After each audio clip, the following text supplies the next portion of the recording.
All right, so chorus rescue, how to revitalize a failing chorus. Your first question might be, Nate, what do you know about this? To kind of give you some background, I took over the Morris Music Men. I guess I took over as interim director fall 2012, and then took over officially in January 2013. I got a text from the guy who was soon to be our president soon after, and he said, our old director walked out. Could you come fill in for a night? And as everyone who's in the chorus will tell you, it's been a very long night. I'm still there. I'm in my ninth year, I guess, directing the chorus. When I started, we were down about 9 guys. A few $1,000s in the hole. Of those 9 guys, only like a couple are left because most of them were practically embalmed or whatever at the time. So they were kind of at the end anyway. So in terms of course, these are like the only old pictures. It was actually worse by the time I got here. These were pictures probably from a few years before, but we were trying to dig out of the archives. What happened after that is, over the course of the next few years, we grew to be around 50. And then we voluntarily said, we'll just keep it in the, 45-ish to 55-ish range. And we really didn't have an urge leading up to the pandemic to go past that. But within a few years, we got to this. We have a thriving chorus. We do probably, anywhere from 25 to 30 gigs a year, big annual shows. We've outgrown 2 halls. We were on our 3rd hall in terms of size where we went. I think we were probably fielding somewhere near 700. Recently we do a couple big shows a year, lots of little performances. Another interesting stat is I think something like 80-something% of the guys in my chorus never sang before they were in the chorus. So it's not like I have musicians or I'm pirating them from other chapters or anything like that. So the reason I start with this is to kind of show that we have gone from, a chorus on the brink, which I know a lot of chapters, especially post-pandemic. I've talked to a lot of people, and I know a lot of chapters are pretty bruised up and beaten up right now. And this is probably more common of a starting point that we'd want it to be, starting with a dozen or less guys. So I'm going to kind of walk through in this course. I'm going to go through a couple things. I'm going to talk about some mindsets that I think we have to bring to the table if we're going to turn a chorus around. I'm going to go through some techniques that I think are, I've seen choruses use, ourselves included. And I'll definitely open up for questions and discussion. And if people have specific needs, and I know that comes up pretty much anytime. I've done this course a couple times in person at Harmony College East. I know people usually have specific needs. Oh, I've got a chorus that is this. If you want to bring those up or kind of bring yourself up as a case study, feel free. We love it. The other thing I'll say is you'll notice, like I said, there's a couple guys from my chorus on here. Our mission is very simple. It's make people happy. It's to make more people happy. It's to do a better job making people happy. And it's to make ourselves happy. And we look at helping other chapters as kind of an exponential impact way of doing that. If we could make sure that there's other chapters in other, cities, other communities that are thriving and helping people, that's helping us live our mission. So we are more than, if you want to ask me a question, I have board members. I have a couple board members from my course on here as well. You could ask them to say, hey, is your director full of it?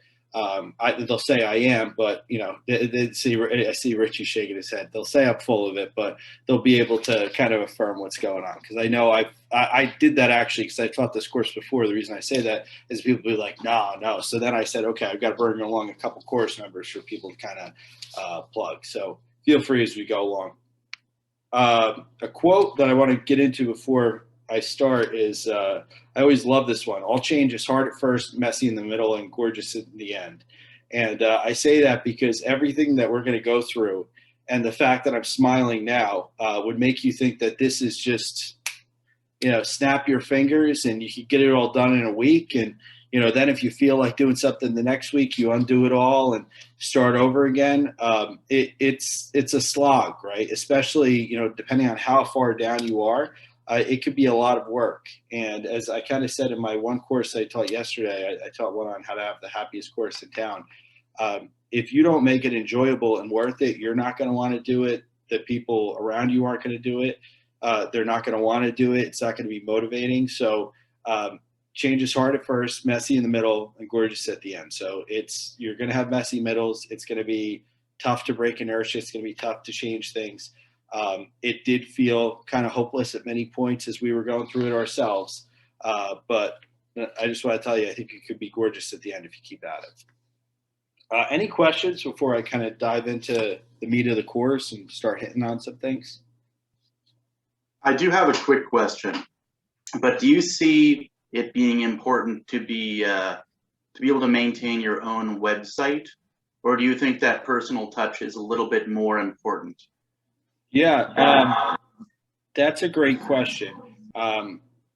So what I'll say is this: I don't know if we get into that particularly, but I could actually hit on one thing. Actually, towards the end, make sure I show our website, because our website, for how much stuff we do and how big our following is and whatnot, is actually pretty embarrassing. We've also almost migrated off of it, like 3 or 4 times, and the website company's just given us a sweetheart deal.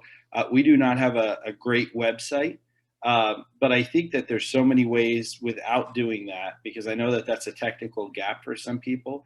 I think the biggest thing you could do is make sure that across platforms, what people see is exciting and representative and enticing, because we have lots of people find us, but a lot of it is off of Instagram and YouTube. We actually, in terms of barbershop courses, we have the largest Instagram following out of any barbershop course, but we have more followers than Westminster, Vocal Majority, you name it. I think we're almost at 4,400 followers out. Does that sound right? I think it's like 43 something. So we've actually done a lot of outreach to pump that. We've also done a lot of video. We have an extensive YouTube set with hundreds of videos.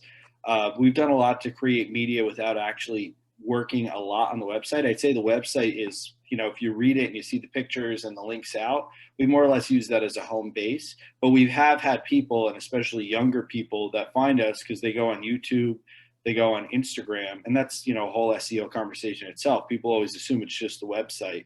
But I think Instagram, which is literally all you need to be able to do is upload a picture, write a caption, and boom, or YouTube, you just record what you're already doing. I think there's so many platforms out there that you have to have zero tech enablement, more or less, that enable you to kind of reach the masses. And we've had massive success with. Does that help, Karen? A lot, yeah. I figured that might stick home for a little bit more than just myself. So I figured it was a good question. Good. Anything else people want from the get-go to see if I could highlight when I get there, or anything already on your minds as a burning question before we start? All right. Great. Not obstructionist. I love it. Good. So mindsets. The reason I start with this before I get into anything quote unquote technical is because I've given a lot of courses, a lot of advice over the years. Al, Rich, both the guys that are on this call will tell you we've had courses call us from all over the country and say, hey, we heard about you because so-and-so went to Albany College East, or we saw you lecture at a convention and so-and-so talked to you. And we've talked to a lot. We've given a lot of advice. But if you don't apply the right mindsets to the advice that we give you, or if you don't have the right mindsets to start, you're probably not going to do things the right way. Also notice, and I said the same thing in my course yesterday, I don't give necessarily a lot of prescriptions. I'm more keen on giving frameworks. So I think that you can tailor what I give you to your own scenario as long as you think about it the right way and operate from the right paradigm. So some mindsets to go through. First one, mindset one, what we're doing hasn't worked. I can give you all the things to do, but if you do them in the wrong way or think that it doesn't apply to you, it won't make a difference. So I start with this one because I feel like you'll have chapters, and we've literally had chapters that call and say, yeah, I mean, everything with us is great. We've got a great program, wonderful director. We're just down to 6 guys. So I don't know. And it's kind of like, well, if that's the case, if what you're doing works so well, my question is, why are you down to that few number of guys, right? And I think if you're in a position where, you're kind of spiraling down and losing membership, you say, yeah, everything's great, but, people just keep dying off, and then the question is, if you're not replacing people and you're not someone that, or a group that people want to be a part of and replace those, people as they're falling off, what does that say? And I know that that's a hard thing. And I start with this because it's kind of a shocking thing to say. And I know it's kind of an ego hit for a lot of people because they'll say, hey, my chapter is great. It might be good for you. But once again, think about it. If you're in this position, I always love the Hume quote, the truth of the acorn lies in the oak tree, right? You could have all the potential in the world, but I think that where you're at, you have to look at that as evidence of what's going on. That's mindset one. Mindset two, if X leader were here, could they turn this around? Someone else could do it. That means it's possible, and that you can do it if you level up and leave your ego at the door. I said this yesterday. I remember, I had a fantastic teacher who would always kind of remind me. I originally studied trombone before college at a pretty high level, and he would kind of remind me when I say, yeah, there's just no way to go about this. He would kind of say, I'm pretty sure other people have done that. If other people were able to do it, I think you can. And even in barbershop, I've had conversations with people where they'd say, oh, musically, there's no way to do this. And I would say, so you mean to tell me if, Greg Line walked in the door at your rehearsal hall on a Tuesday, he wouldn't be able to get your chorus to do that? And, oh, well, that's so-and-so. Oh, that's Greg Line. Oh, that's Jim Henry. Oh, and those are kind of the responses you get. But when you think about that, that kind of shows if somebody else could do it, that shows that it's not an impossible task. It shows that you have a gap in skills, you have a gap in abilities, you have a gap. It might be personal abilities, people abilities. It just doesn't stand for music. The thing you have to ask yourself is there a leader that could turn this course around? Is there a leader that can fix this situation? And if you ask yourself that and you know that somebody could, that means you could if you do the right thing. Any questions on either of those? All right, good. Great nights make great years. Focus monomaniacally on each interaction. Stack the rehearsals, stack the interactions. Everything should keep the snowball going and growing. So with this, I think a lot of people get caught in, how do I sit here and do all of these things? I heard a great story from a guy, Jesse Itzler, he's an author. He wrote a couple books. He wrote one called Living with a SEAL, where he had a Navy SEAL come live with him and see how tough it can make him after like a month or something, which I'm not advising that, although, maybe a Navy SEAL will help your course out. And then there was another one where he went to live with monks, and I was watching him in an interview talk about it. And the monks had this big thing, and his job, because he was kind of staying with them, was to wash the plates. And he goes to the monk, there were like 500 plates. And he says to the monk, who was this brother, he goes, Brother Christopher, how am I supposed to wash all these plates? He goes, I have 500 plates to wash. And Jesse had one in his hand, and he said, you don't have 500 plates to wash. He said, you have one plate in your hand. Wash one plate. And that's kind of a Zen monk type thing. And I always love that story, because I think when I talk to people and they talk about how do I turn a course around, oh, I have to come up with this great program and blah, blah, blah, and have a year in advance and all this stuff.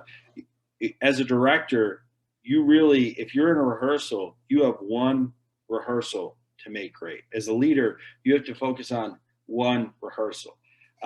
I told the story in my last class I taught that my only focus when I took over the chorus was to make Tuesday night the happiest night of everyone's week.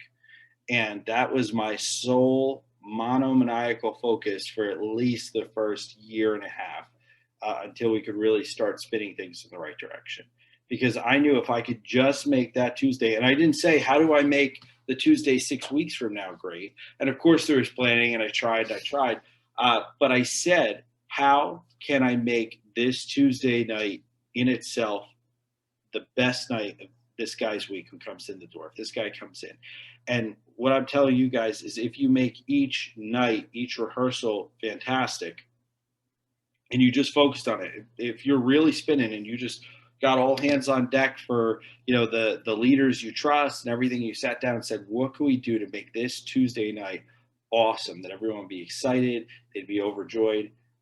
That would be probably the best thing you could do to start turning things around. The same thing goes with sing outs. The same thing goes with afterglows, with whatever it is. You should look at each interaction and say, how do I stack this so that it just turns boom, boom, boom, boom, boom to exceeding levels of joy? Use joy as a GPS. Happiness is paramount. I love that expression. Use joy as a GPS. If it doesn't create joy, excitement, or fulfillment in any real way for the group, why would you do it? I think a lot of the time I talk to choruses and they say, "Oh, we've got this to do and that to do and this to do and that to do, and oh God, and then we've got contests coming up and we hate contests, but we're getting ready for contests anyway." And you go through all this stuff and then you ask them, well, how's the chorus? Well, I don't know. We've just got so much going on. We really can't focus on, turning things around, or we can't focus on growing the membership because we're too busy, or we can't focus on. And what I always say back is, are we using joy as a GPS? Are you going towards things that are fulfilling? Are you intentionally doing things that make the chorus happy? If you have to decide between, am I going this way or that way? There's this, which I think will make them happy, but we already have this on the plan. If joy was the GPS, which way are you going to go? And I think that that's kind of a grounding paradigm shift. Can I add something here, Nate? Go for it, Richie.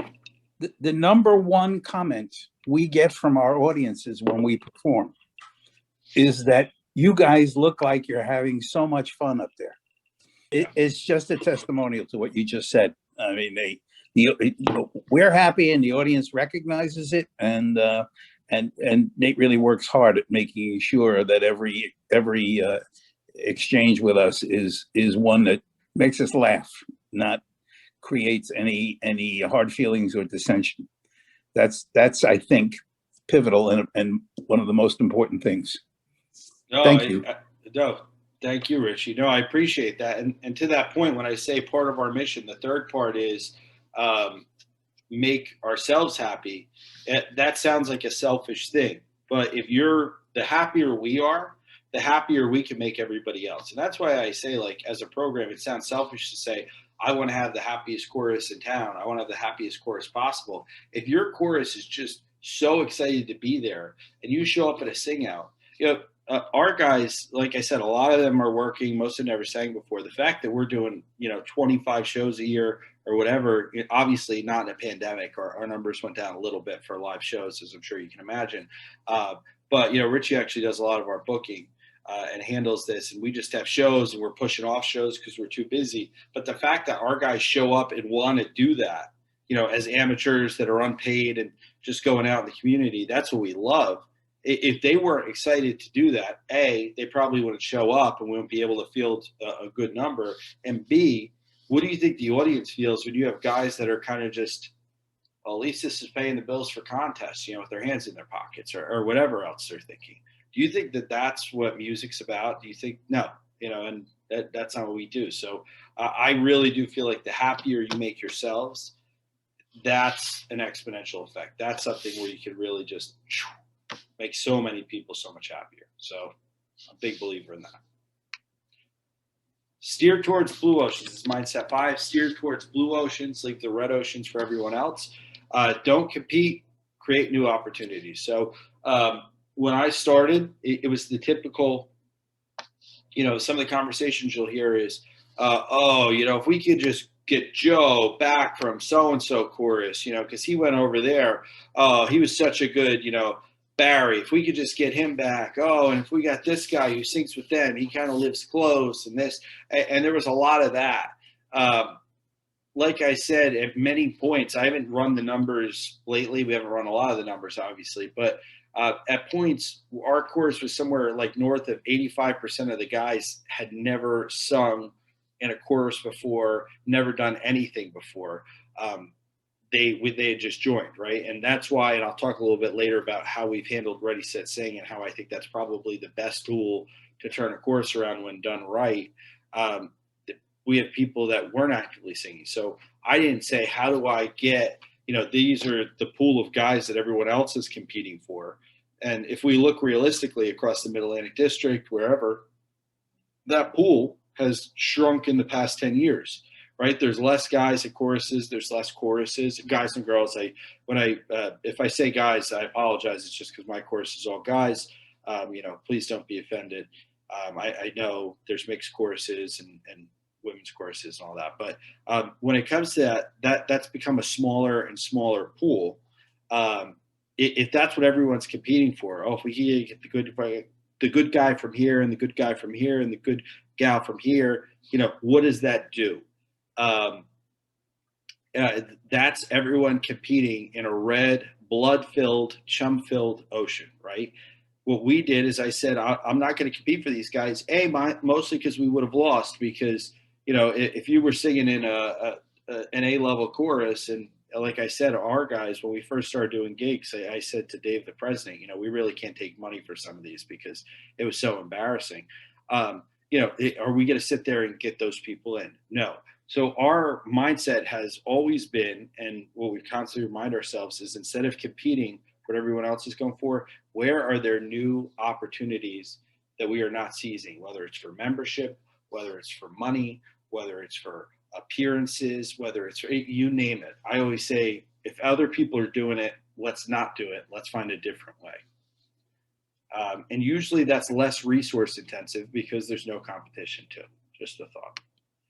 Mindset 6, organizational health precedes organizational growth and organizational happiness. So sick things don't grow, and when they do, it's in the wrong way, like, a tumor. I think we see choruses that things go wrong, and they've had people that were, people and things that were kind of cancerous, and they had to cut off. That's not the type of growth we want. People run away from the bad much more aggressively than they run towards the good. And I put a note here about reptilian brain. When we think about just evolutionarily, when I talked about this a little bit yesterday, people are always, if something is exciting, that's good. They go for something that's exciting. They say, hey, this is cool. This is enjoyable. But if there's something that they're afraid of, like, wow, I'm going to get sucked in drama, or, oh, this is going to be a lot, or, oh, this is chaos, or, oh, this doesn't feel good, this is offensive, things like this isn't enjoyable, people will run away from that much more easily than they will run towards the good, no matter how much good you have. So I always say, take care of the organizational health problems, and also make sure you have kind of an organization that is healthy and happy. I think that's really important. Cool. Any questions? Mindset 7, an abundance mindset versus a scarcity mindset. There are more people that could want to sing, more places that we could possibly perform at, and more ways to make people happy than we could ever do in a lifetime. The same way I tell people when we do repertoire selection, and we really do spend a lot of time coming up with it, and most of our charts are custom for us, and it's not because we're competing international. But I always say, when people are like, that's kind of an okay song, there is more good music than we could ever sing in a lifetime, right? Why would you ever settle for a song that everyone is just like, that's just okay? The guys in the chorus will tell you, we'll learn a song, and I'll say, throw it out, because it's just, the guys don't like it. It doesn't hit with the audiences. It doesn't hit with us. We'll sing it once and it's out, if I feel that way. And I feel the same exact way when it comes to, like I talked about, competing in red oceans for the people who want to sing. Think about how many men, if you're a men's chorus, women, if you're a women's chorus, men and women, if you're a mixed chorus, exist. And even if you take a small percentage of that in your community, what that could do. If you take 1% of the people in your county or whatever it is, that's still more people than you could ever need. When you actually run the numbers, there's more places you could perform at, whether it's from, the standard places, even if you said just nursing homes, there's lots of nursing homes, or, whatever it is, there's always so much. And I feel like if we approach it from, we have this limited pot versus, once again, what are the possibilities? I think that this just changes the paradigm, makes it a much more empowering conversation every time in every way. Mindset 8, good leadership can make up for your sins. Bad leadership will cancel out your virtues. This is a pretty subtle one, but have a good director. The director has to be willing to change. If not, see bullet 2, fire a bad director and get a good one. I tell choruses this all the time. We've had conversations with choruses plenty of time, and they'll go through and say, this, that, and the other thing. And they've got a lot of good people. And then you ask, hey, how's the director? He's a good musician. Okay, tell me more. He gets a little snippy with the guys and does this and does this. I'll tell you, the person who directed the chorus before me was a wonderful musician, music educator. I think that was his degree. Had a big band, all types of stuff, but had zero people skills and zero leadership skills. And he took the chorus from 30-ish down to the 9 and bankrupt that I got when I took over. And I feel like a lot of chapters hold on to bad directors and bad leaders just because they're afraid. I taught a course at Harmony College East a few years ago, and I had a bunch of kind of directors and leaders in the room, and a couple of them were kind of whiny and complaining. And I said, "Hey, are there any directors or presidents here that are kind of burned out?" And I got a couple of hands up. And I said, "I have something that would be so good for your courses." I said, "You guys should all quit." And everybody in the room was like, "Oh, I can't believe you told us that." But my personal belief is, if you're a leader that's burned out, you're probably not helping your chorus. If your leader is burned out, if you think you're doing them a favor by keeping them on the payroll, or if you think you're doing them a favor, oh, he probably likes it, whatever. Nobody's doing anybody a favor. Especially when it comes to directors. I can give you all of the good things in the world, but your director spends so much time with your chorus.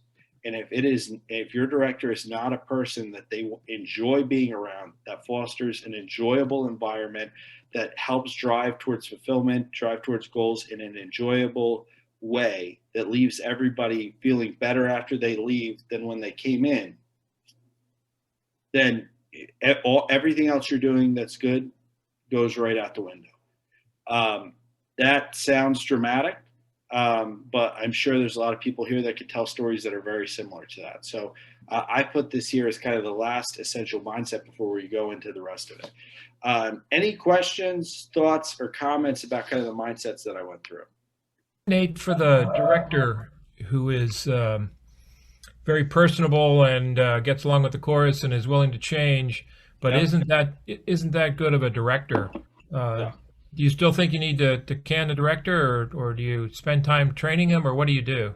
No, that's actually a great point. So as I kind of tell people, even at work, to me, the more of a leadership role you're in versus a tactical role, the more it really is, personality change that has to happen versus anything else, right? And if you're saying that they have the personality things, like even if you think about work, right? If you have someone who's a VP or an SVP or whatever, it's not that they're, tactile skills and, oh, this is what matters. And I almost feel the same way with the chorus, that I think if you're talking about, hey, we're trying to, go from silver to gold this year, we could have a conversation about how a certain level of that's tolerable there. But if you're saying that they have all the personality skills, and they have all the people love them, the guys, the girls, whoever it is, they love the director, connects well with them, I would say invest in training up the director, because chances are, if they have a good personality, they'd be willing to accept coaching.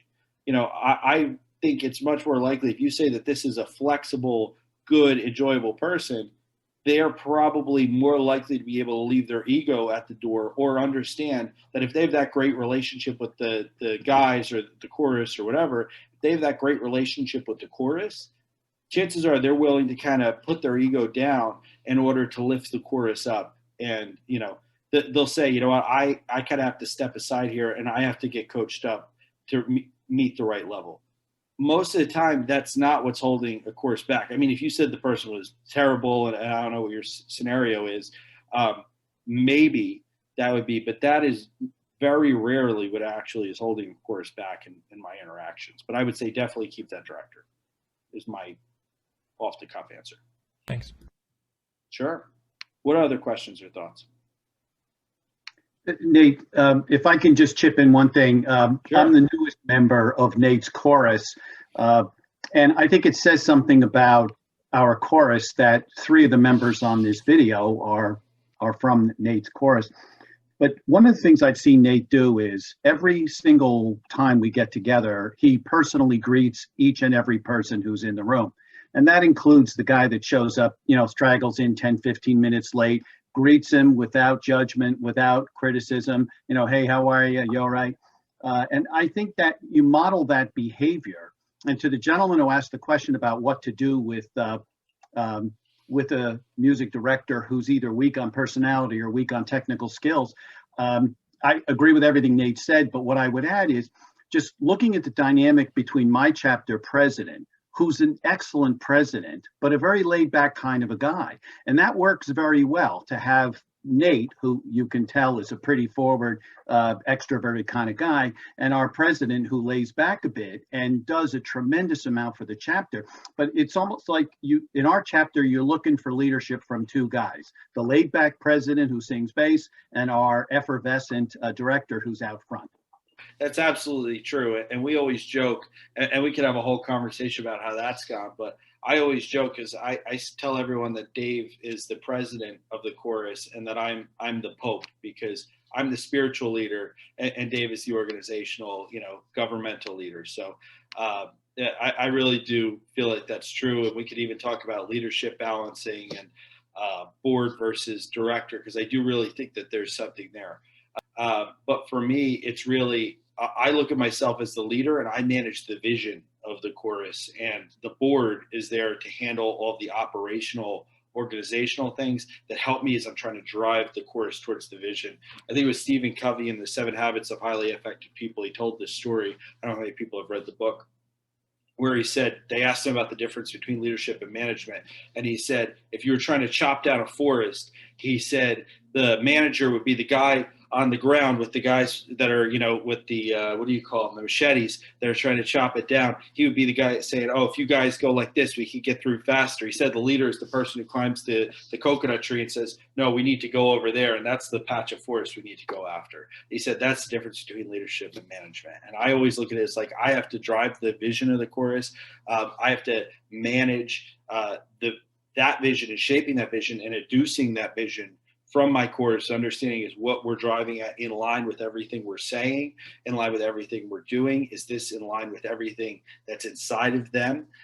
That's my job. And then I lead on the board and have conversations with them about how do you operationalize that, and how do we make sure that everything we're doing supports our mission as I'm kind of going towards that.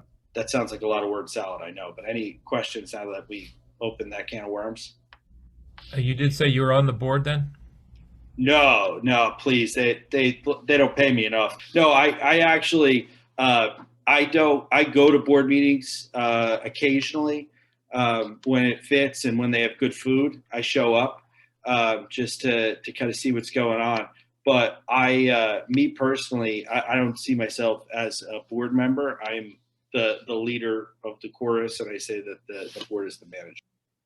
Okay, I can't help but ask now. Go for it. I've been holding off on this for a while, but I've seen you quote a few different books. Do you have any book recommendations in order to help with this, such as like Blue Ocean Strategy? You clearly have a grasp of that. Any books you recommend we might want to look into? Yeah, I probably should create a bibliography. Everyone in my course is probably laughing because growing up, my friends called my bedroom the Nate Barrett Memorial Library. What I'd say is Blue Ocean Strategy for a strategy ed. I mean, it's such a business book. If you were to say like what were kind of the pivotal books that turned it around for me, I mean, I have so many I can look at and say. But more important than anything else, this course is really a combination of a lot of it.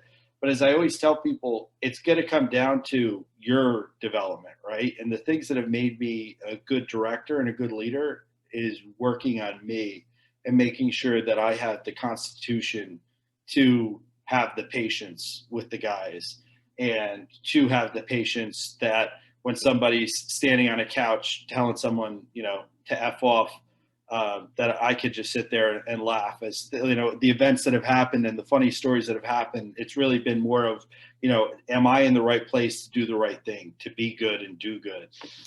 As a leader, that's what I'd recommend because, this isn't hocus pocus and magic. I think the decisions are pretty clear once we step back and think. I don't think you need an MBA.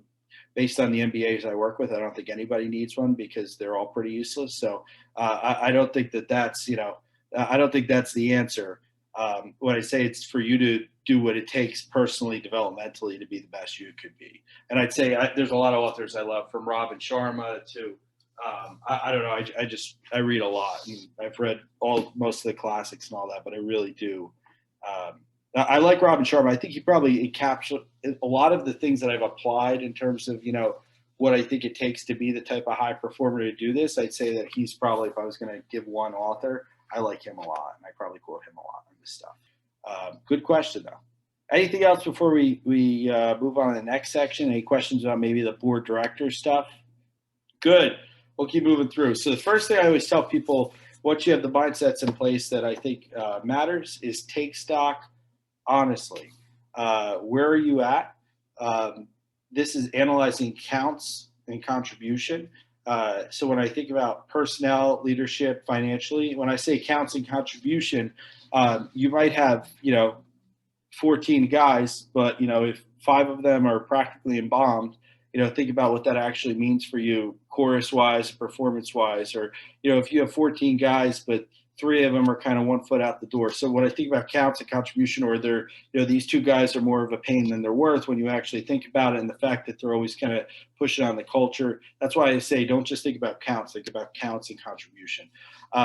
Look at, especially when you try to turn around, how many people do we actually have that we think are solid? When we look at our leadership, to say, do we really have leadership in place that could help make this happen? And just like, a startup, talk about kind of your burn rate and, how much runway do you have? Because if you're the chapter that, is ready to go bankrupt or whatever, as Dave could tell you, because as I said before he jumped on, he was the one, he wasn't the president at the time, but he's the one who texted me and said, hey, can you fill in for a week? That was Dave. When we had to do our first annual show, once everything was back, once we kind of got the chorus going about a year later, we had to take out loans from the guys just to be able to afford to book the hall. I mean, there was just nothing there. We actually had to borrow and then pay people back just so we could afford to book the hall. Like when I tell you there was nothing there, we were in the hole, outstanding bills. Like that's the type of money situation it was. So financially, I understand it can be tough, and we were lucky to have that. The other thing I think is important when taking stock, I had a good friend who actually sings with the Oceanaires, Jim Ewan, and that was my first chapter when I started. And he had such a great one. He told me, because we both kind of work in the software world, and he had a calendar in his office the one day, and it had, what's your bus number? And it was all about software development. It was funny terms, and it was bus number, and it said how many people can get hit by a bus, and your project could still go on. And it's like, do you ever look and say, oh, we have one person that does this, and, oh, this one guy, thank God this one guy's here, or else we'd really be shot. I think it's important to look and say, what are your bus numbers that, when we look at those single points of failure, how many of those do we have, and what are they? And I think that you should think about those and plan honestly, and contingency plans around those bus numbers. I always tell people. Questions about kind of taking stock. All right. Plan together. So this is something I think is important. Have a planning session. Annual is the goal. Once you're up and running, you may need to work in shorter, more intense intervals if you're really hurting. Do a survey before it to see where people are at. Do a survey of the type of people that you would like to have in your course. This is another point I'll explain. Plan through your 6 human needs. Your plan should be a plan to meet their needs through the course. See also what you need to do to remove. See also what you need to remove to meet their needs. So I'll take this point by point. Our chorus, we have usually, when we're not in a pandemic, we have a big annual planning session. I'll go through some of the aspects of it on the next slides, like some of the specific activities, like activity blueprints that we've done, looking at human needs and whatnot. If you guys are really kind of spiraling and things are really bad, and it's, hey, how do we get things back on track? Annual planning might not be for you. It might be good to come up with an annual plan, but you might need to have, like quarterly, let's get everyone together and make sure this is going, because we really got to land this plane. Or you might need to even meet, bi-monthly or monthly, whatever you think is appropriate. I think check-ins are very important, especially the worse off you are. I'm not saying, hey, go 2 months and not talk to each other, but I think kind of looking at it from a planning aspect, the worse off you are, the closer it needs to get. Do a survey before to see where people are at. I might go through what those surveys have looked for. I went through it in the class yesterday. If we have time at the end, it looks like we probably will. I'll pull up some of the slides from my course yesterday and talk about what those surveys have looked like for us. But it's really us getting honest feedback. We usually start off our planning session by having everyone in the board read all of the survey responses from the whole course. just to kind of code ourselves. We look at the mission. We would look at all the survey responses to see where everybody's at, what's kind of the group think there. And that's what we usually do to start off planning. This other point is do a survey of the type of people that you would like to have in your chorus. As I've talked to some people, they've said, hey, our chorus is pretty much on the brink and it's toxic and whatever else. I said to people, well, find people that you would like to have in your chorus that you think are kind of attractive in terms of, hey, this is a good guy and I just want to know what he likes or what he'd be thinking. Or, you know, I tell the guys that my father, he's a mailman. He's one of the least musical people that I know. But when I'm trying to see if a song will be a hit sometimes, I'll send it to him to listen to because he is so far from a barbershop geek. And I say, if I could get my dad, who's in the audience, to say, hey, that's enjoyable, I'll bounce stuff off of him. And I think of that for surveying. I think of that in general. You know, if I say, if we could get him as a pretty hard customer to say, hey, that sounds kind of cool. I look at that as good. And it's the same thing when you look at your chorus and membership. Hey, I don't have this type of person, but I'd wonder what someone who was 40, let's say everyone in your chorus is 70 plus, what would someone who's 40 think? Let's send this to someone who's, you know, in the demographic range we're looking for or whatever, see what they would think of this. Plan through the 6 human needs. I went through this at length in yesterday's course. I could pull up that slide maybe to show that for those that weren't there. I'll probably do that a little bit at the end, but our plan is all about meeting people's human needs and removing the obstacles to meet their human needs, because that's how you create a fulfilling experience. If you think that people are coming to your rehearsal because it is the most excellent musical experience that they could possibly have, I could end this class right now and put on Aretha Franklin, the Philadelphia Orchestra, you name it, on YouTube right now. And I guarantee no matter what chorus you sing with, it's going to be a better musical experience than what you do. We have to realize that people aren't coming just because, oh, you know, and singing and ringing is great. It's all this, but we have to meet people's emotional, personal, mental needs in some way to create a fulfilling experience, because that's what we could give them that sitting around watching Netflix or YouTube or concerts online or whatever is not going to give them. It's more than that. Any questions about this?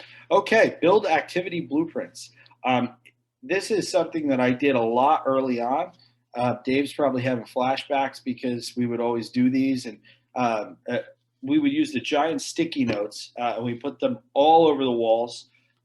We would go to the one guy's house, and then he wouldn't let us put them on the walls because we thought we were going to ruin the paint in his house, which was hilarious. But we would go and we did all of our planning. We still do. I usually use up a ton of these sticky notes. But one thing that I always made sure we did when we were really focused on the turnaround is we would build activity blueprints. If we do X, we'll get Y through the door, which will lead to Z. And when I talk about this, I say be realistic, but be conservative on the last number percentage so you can be aggressive on the first number amount. So, for example, I would say, you know, how many ready, set, sings will we need to do, or at what level to get X amount of guys in the door? And if it got that many guys in the door, you know, what percentage of those are we going to turn into members? So no matter what we did, from how many shows, another one of those we might have done where how many venues do we need to call to book X shows to get this much money?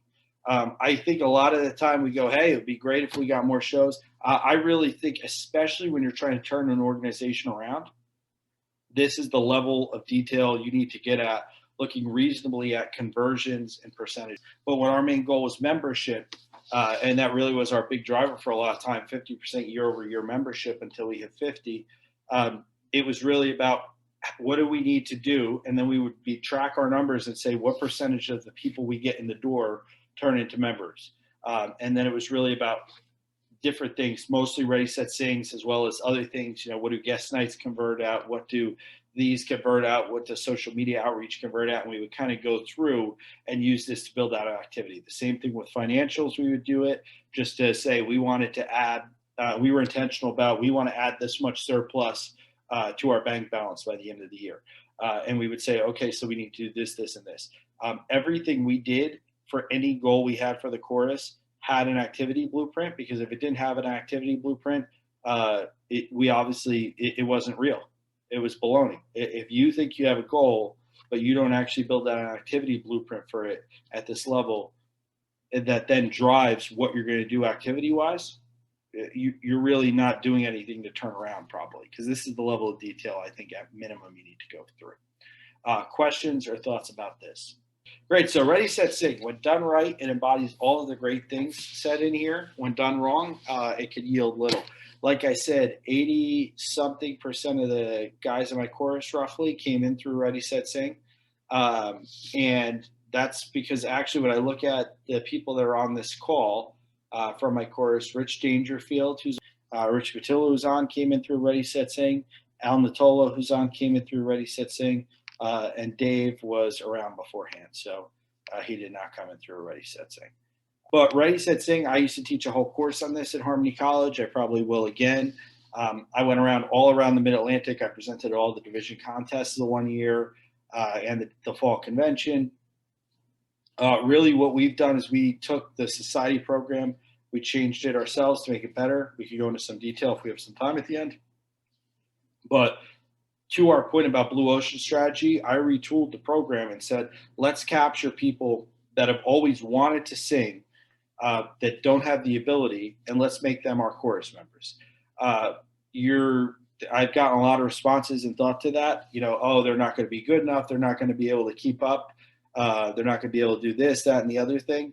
I'll tell you, honestly, we don't think we have a good shot at beating the VM anytime soon in contest, but we could put 50 guys on stage. We learn in years anywhere from 12 to 14 new songs.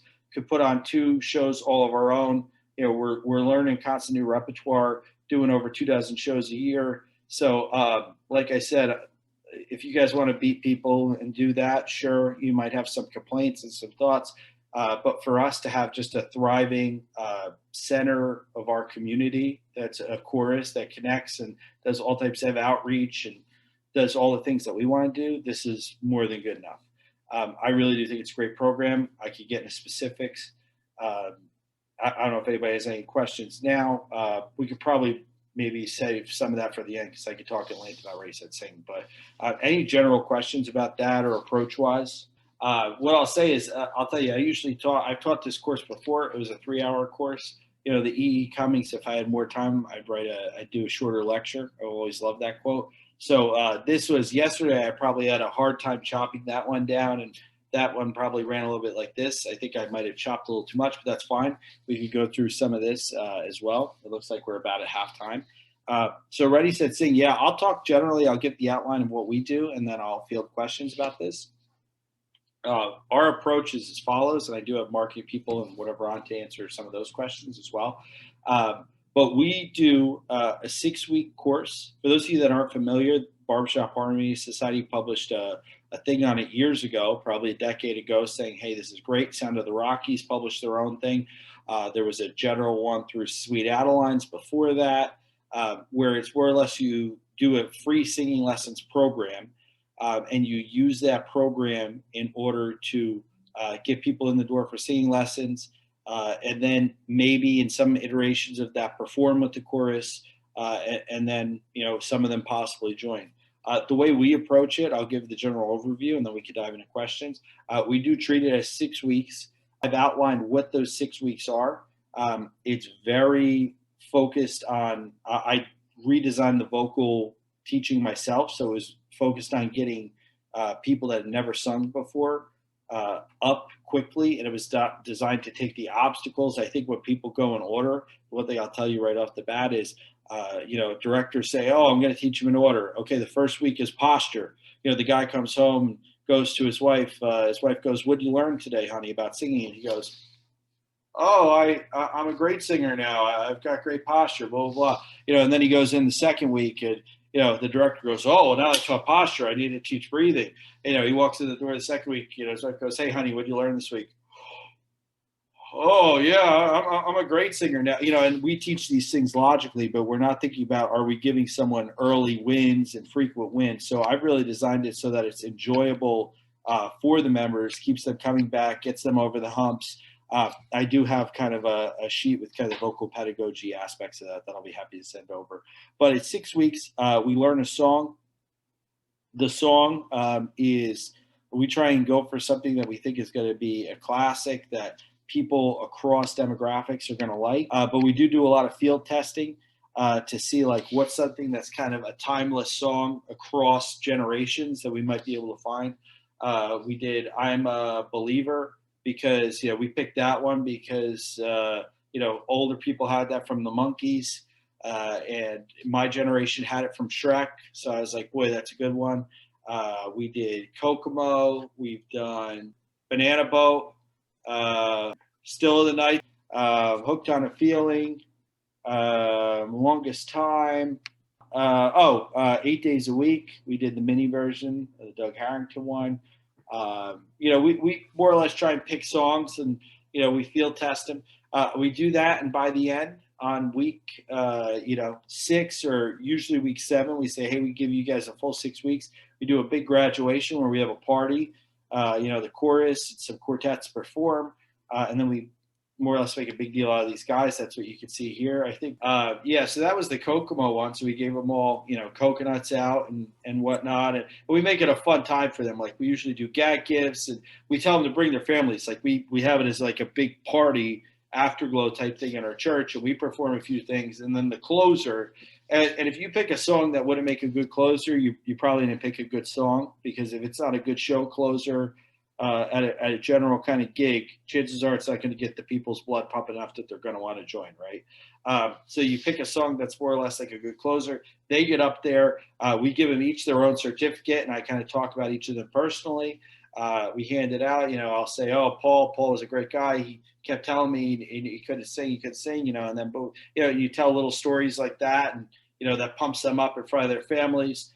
We would have all the guys personally meet everyone's families and circulate through. We'd bring our families to meet them and really turn it into an event, because the other thing to talk about, kind of the magic of this, is, you have to remember, when somebody wants to leave the house, we all have different family scenarios. If it was their wife or their husband or their significant other, and they go to meet the whole chorus and they say, wow, what a great group of guys. And they were so kind, and I enjoyed that time. And, these are the type of events we're going to go to. It's not just the guy or the gal on their own that decides if they're going to join the chorus and make that commitment, right? They're a lot of times having to make some family negotiations, especially when they're on the younger end. And this is really kind of bringing them in and letting them see, hey, this is a great group of guys. Their family thinks it's a great group of guys. They come up, they have the finale, they get that rush of performing, which some of them have never performed. We have guys that are so nervous, the whole time, and oh my God, they're singing this one song.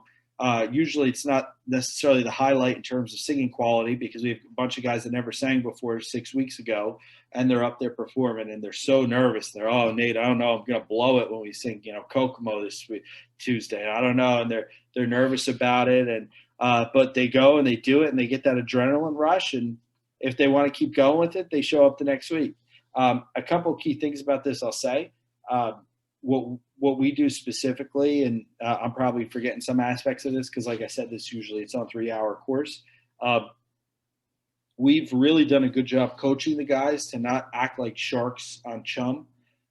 So I think a lot of the time, somebody new comes in, oh my God, you're great. Do you sing tenor? And, throw them up against the wall and kind of give them the LBJ treatment, to make sure they don't leave. And I'm sure we've all seen versions of that. We've done before. Now it's pretty much part of the culture, so I don't have to talk about it. But we do really make that, a key, that we don't treat it as a recruiting program, and we really don't treat it as a recruiting program. There's no active recruiting aspect of it. We did such a good job of not showing it as a recruiting thing and saying this is just a community service. And that's really the way we treat it. That even if somebody comes through and doesn't join, whether because they're not a good fit or whatever, or they don't like it, or you name it, we're doing a service to our community. There's people that had never had a chance to sing and perform that at least got to do that once. And they're always going to carry that with them. And it might not be with our chapter. It might be they go and they sing with another chapter, or they sing in their own community chorus or something. We get them over that hump. But we've made such a good job. The only time that there's ever any conversation is in the last 2 weeks, or the last week, ideally. I give each guy a one-on-one with me, as we have like a someone else teaches for part of it, or while they go to sectionals or whatever, and we can go through more details if people want. But I get a one-on-one with every guy for a couple of minutes, and I say, hey, Al, you've done a great job. We loved having you. How do you like the program? I get feedback about the program, anything you change. And if there's someone that I think is a good fit, I'll say, Al, I don't know what you're doing on Tuesday nights, but if you want to keep singing with us, if you want to show up next week, we're going to keep going and learn more songs, normal repertoire. Or if, the door's always open if you ever want to come back. And I literally just have a conversation like that. We'd love to have you. You're a great guy. You're a great singer. I'd love to have you if you're around, or I say something like that. And that's the extent of any recruiting or anything. I just open the door, shut my mouth. If that ends the one-on-one, if they have questions, if they say, oh, what's the commitment, then I have that conversation. But that is the extent of any recruiting for the Ready, Set, Sing program for us. And that's how we kind of go through it.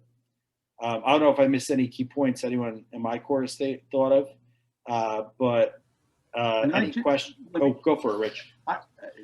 I went through the last RSS that we've done, and I knew I wanted to stick around in the chorus. So the first Tuesday after we finished RSS, we're there, we get to the break, and there's one of the guys I just met that night, John M, for the rest of the Morse Music Men on here.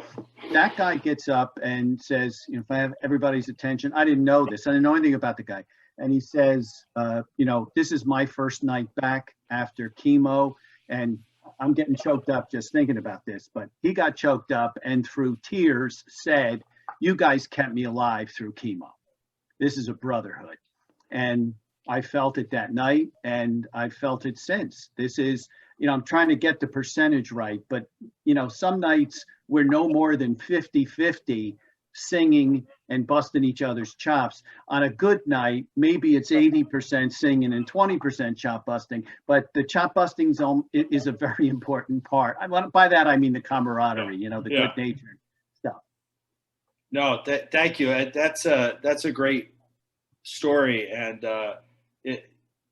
we have a lot of stories like that we could have planted better if we tried, right? And I remember when John did that, and at first I was kind of like, oh man, he's getting up to talk, and all these RSS guys are here, because I didn't know. John's kind of a loose cannon sometimes. I was like, oh my God, what is he going to say that he's going to make an announcement? And it was his first time back, and that speech he gave, I think we all cried, because and there's a lot of stories. We talked about this yesterday. Our chapter's actually having an article come out with Herb, who was there yesterday, in the Harmonizer, I think in the next edition, talking about our Sunshine Chairman and all the programs we do to support members who are in times of need or having something going on, and kind of celebrating with them.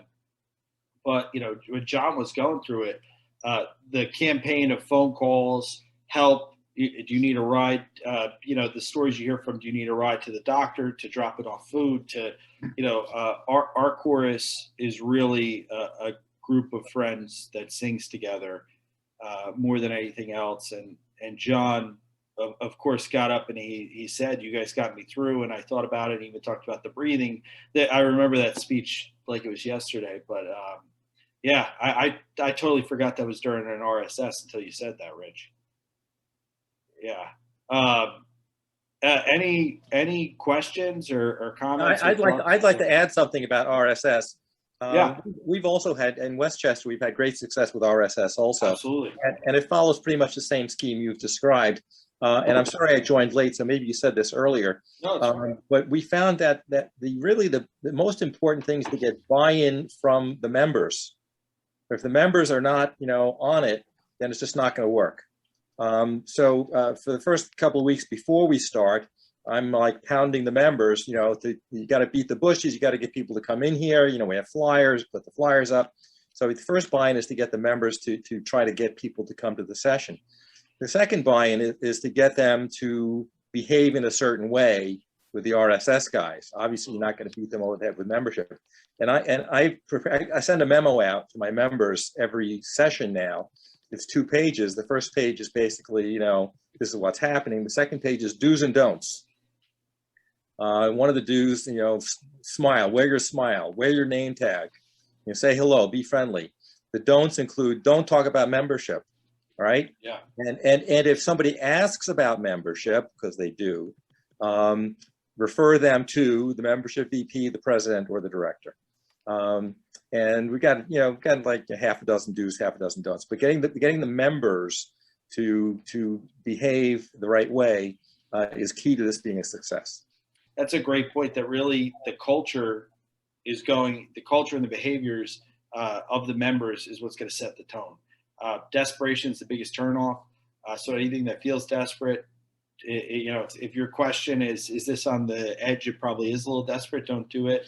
It's really, like I said, about how can you make each of those 6 nights a fantastic night for that guy. It takes about an hour, maybe hour 15 minutes with the way we do it programmatically, between the voice lessons, the sectionals, the singing it together on the riser, the working together. But I can't recommend it enough. Questions about RSS? How do we get involved? How do we bring this to our choruses? We do have a couple recordings of me teaching like the vocal aspect of it. These are probably a couple years ago. It's one of those things where we've done it so many times in so many iterations that, we just tried to record it at one point just because we were getting requests from all over the country. I mean, we've had people send us a thumb drive from California and say, can you send, we've had all types of stuff. So we're more than happy. We're definitely kind of the experts on this. We've used it effectively. We're more than happy to share any information on that.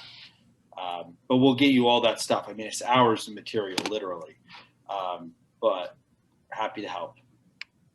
We'll go through the last slides, and then, like I said, we can just open it up because I know we have time. Have honest check-ins at regular intervals. The worse things are, the more often you need to get your heads together and look at everything. This is kind of what I was saying about planning. Same thing with check-ins. I did a whole thing yesterday about feedback.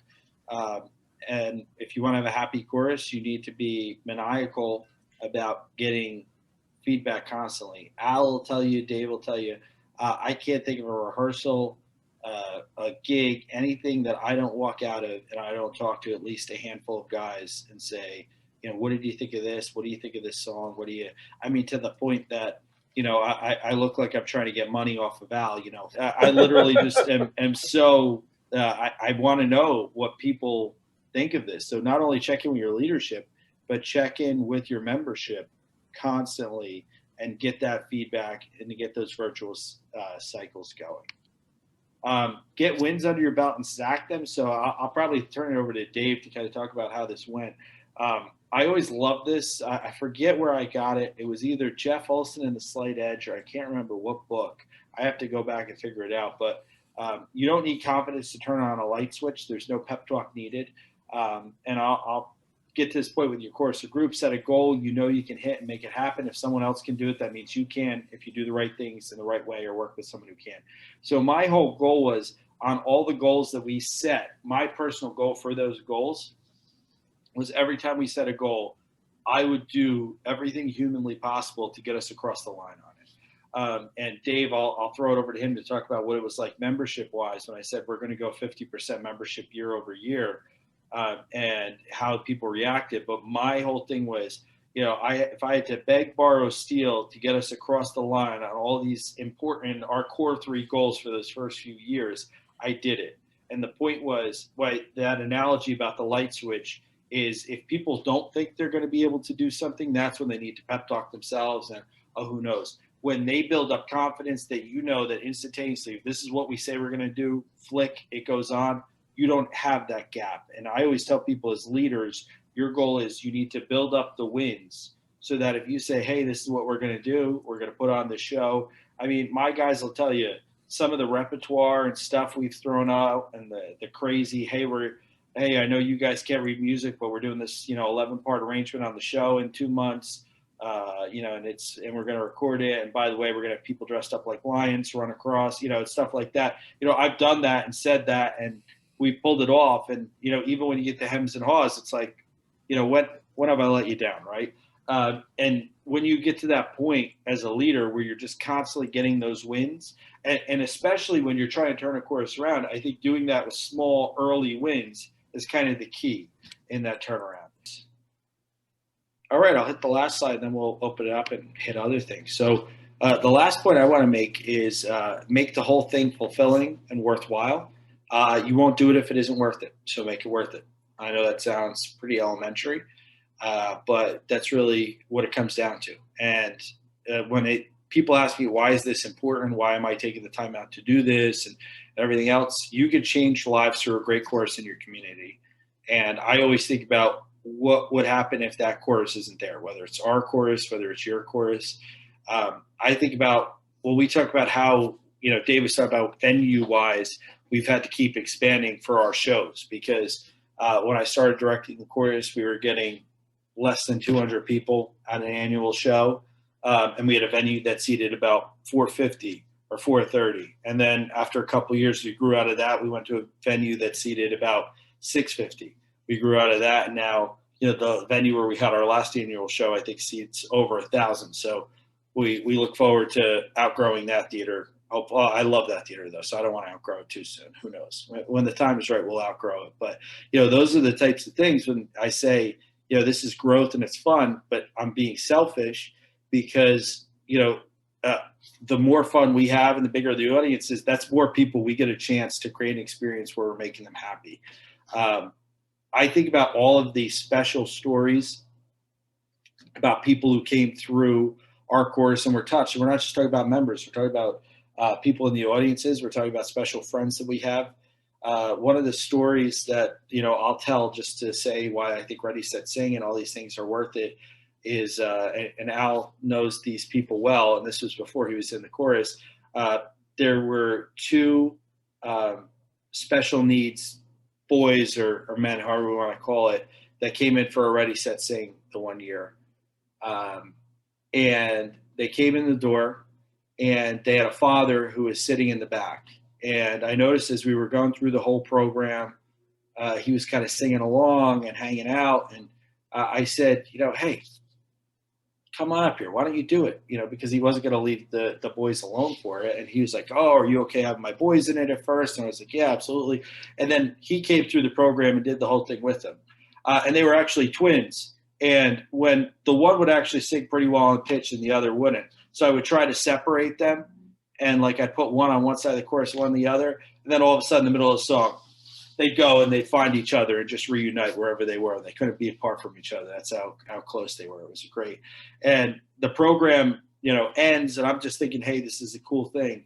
And when you want to talk about kind of teary speeches that come up, the father stood up at the last, we had the graduation, and he gave us a present. He gave me a music box and all this stuff. And he gave a speech about how, he wasn't able to do youth sports with his kids. He wasn't able to do baseball, all this stuff. And this was the first activity that he got to do with his two boys. And they were in their 30s or something at the time.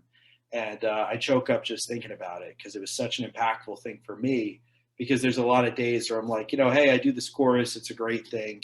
I enjoy it, but am I really making a difference? And, stories like that over the years, I think about if we weren't there and we weren't doing the Ready, Set, Sing, would he have ever had that story to tell or that experience? And the reason I tell you guys to turn these courses around, and I hope that you do, if you need to, or I hope you grow your program, or I hope you help other courses turn it around if that's not the case, is because there's stories like that that can be had or won't be had in all of your communities. And a thriving chorus and a thriving program will make those stories possible. And a non-existent chorus or a dying chorus or whatever, those stories and those special memories will never be made. And that's why I think it's important for us to focus on growing choruses and making them and enjoying the process, because if we're not enjoying it, nobody else will. Questions or thoughts? I know we got 5 minutes left. Any burning questions? Anything you want to say? Like I always tell people, civic engagement, you look at it like you're a hub and there's, tentacles or whatever going out. The more groups you're connected with, that's usually a sign of health, right? Mm-hmm. So if you think that your chorus is an island and it's just you guys and, you don't really connect with it, we connect with ECLC that you heard us talk about. We did, performances for that special needs school. We've connected with schools in low income areas, schools where it's been every kid who comes on the stage is not white, just to make sure we're doing outreach with people that need it and demographics that typically don't get exposed to lifelong singing in our art form, and et cetera. When we look at these things, we can look at different organizations, the food bank, different groups, and then we connect to. So I feel like connection is important. But yeah, whatever you guys want resource wise, whether it's recording this, recording yesterday, Ready, Set, Sing, teaching recordings, you need to talk about something else, everything short of therapy we could take care of. We'll be happy to help. So email and we'll get everyone whatever they need. Okay, drop your email address in the chat and I'll be good. Thanks. Yep. All right, everyone. I know we're at time. Anything else before? I don't want to keep anybody. If you have anything else, feel free to reach out to me personally. You could also ask that email for my information and we'll share. I'll try and get the email lists to send these recordings out in general.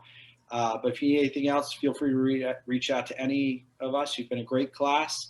I hope this helps, and good luck out there.